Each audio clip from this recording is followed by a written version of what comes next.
প্রথমে তো জানাই আমার সকল বন্ধুদের রথযাত্রার অনেক অনেক অনেক শুভেচ্ছা। তো যাই হোক বন্ধুরা, আরেকটা ভিডিও নিয়ে চলে এসেছি। তো আজকে দুপুরবেলা, ঠিক আছে, সবাই বলে এই রথযাত্রার দিন কিন্তু চুল কাটলে নাকি ভালো হয়, এটা আমি শুনেছি।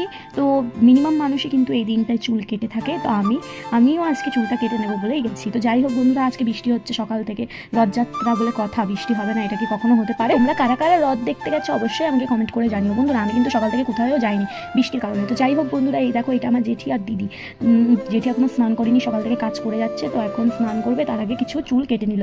আর আমাদের কিন্তু স্নান করা হয়ে গেছে। যাই হোক বন্ধুরা, এখানে জেঠি চুল কাটা শেষ। তো এখান থেকে মা কিন্তু দৌড়ে দৌড়ে আসছে, তোমরা দেখতেই পাচ্ছ বন্ধুরা। এখান থেকে এখন আমার মাকেও দিদি চুল কেটে দিচ্ছে। আমার দিদি যেহেতু মানে পার্লারে কাজ করে, আমিও করি, ঠিক আছে। তো মা বলছে এবার তোরা আমাকে চুল কেটে দে। তো আমরাই হাসি আড্ডা করছিলাম, ঠিক আছে, টাকা দাও, আমরা কি এমনি শিখছি, টাকা দাও। তো মা বলছে চল তোদের দুজনকে ফুচকা কিনে খাওয়াবো। তো সেই ভয়েসটা আমি অবশ্যই তোমাদের সাথে শেয়ার করবো। এখান থেকে মা চুল কাটাও হয়ে গেল, এখন আমি কেন বাকি থাকবো, আমি আর দিদি। তো আমাকেও আমার দিদি একটুখানি চুল কেটে দিল। একটুখানি বলতে সামান্য চুল, মানে না কাটিয়ে নিই, কিন্তু এই দিনটা কাটতে হয়, তার জন্য একটুখানি ছোঁয়াইছি জাস্ট, কারণ কিছুদিন আগেই আমি চুল কেটে। তো এখান থেকে তোমরা দেখতেই পারলে যে আমার চুলও কাটা হয়ে গেছে। তারপর দিদি বললো আমাকে কেক কেটে দেবো। আমি বলছি আসো আমার সামনে আসো, আমি কেটে দিচ্ছি। তো এখান থেকে দেখো আমার দিদিও দাঁড়িয়ে গেছে। আমার দিদির চুল কি বড় না তাই না, আর আমার চুল তো বাড়তেই চায় না গাইস। তো এই দেখো আমি এখন দিদির চুল কেটে দিচ্ছি। আর আমার দিদির চুল এই যে একটুখানি সামান্য একটুখানি আমার দিদির চুলও আমি কেটে দিয়েছি, কারণ বড় চুল কাটতে আমার খুব মায়া লাগছিল।